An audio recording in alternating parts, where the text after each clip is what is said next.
He gets in the car and then he says, he's like, I can tell you where they are. They're at that old kid, the last kid's house. He tells them that's where the kids are. Now we know the kids are there in the basement.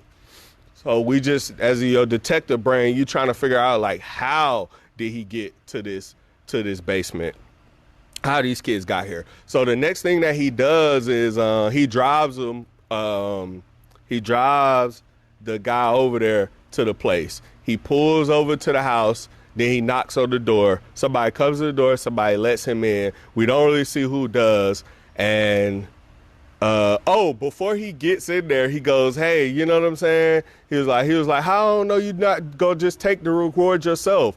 And then you see the cop sitting there thinking, and then he doesn't say anything after that. He just closed the door and he goes in the house. That scene was kind of funny. You know what I'm saying? This homeless guy, he's kind of like our comic relief in a sense. And you'll notice that throughout the movie. It's not like hilarious or you laugh and roll around on the floor, but it's ha-ha funny. It's enough to kind of take the edge off a little bit of the intensity, the thriller, and the horror of this movie. It just kind of takes the edge off a little bit to kind of laugh a little bit. I remember in the second time I saw this movie in the theater, it was like a younger crowd. So people were laughing a lot more in this movie at this comic relief.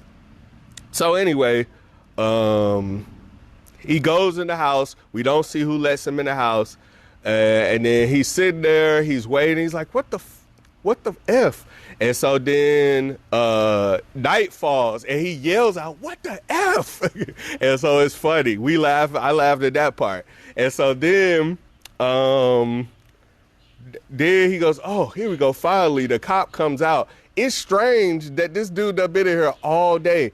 When he comes out, he's not walking the same. You know, he kind of walking similar to how the mom walked out of the house when she went to Julia Gardner's car.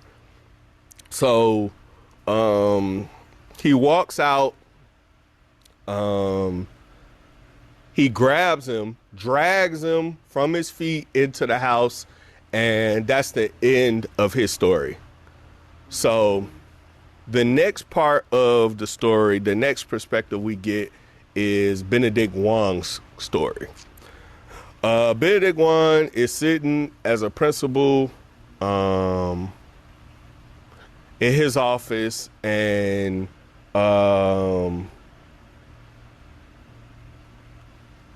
he gets a call from his assistant.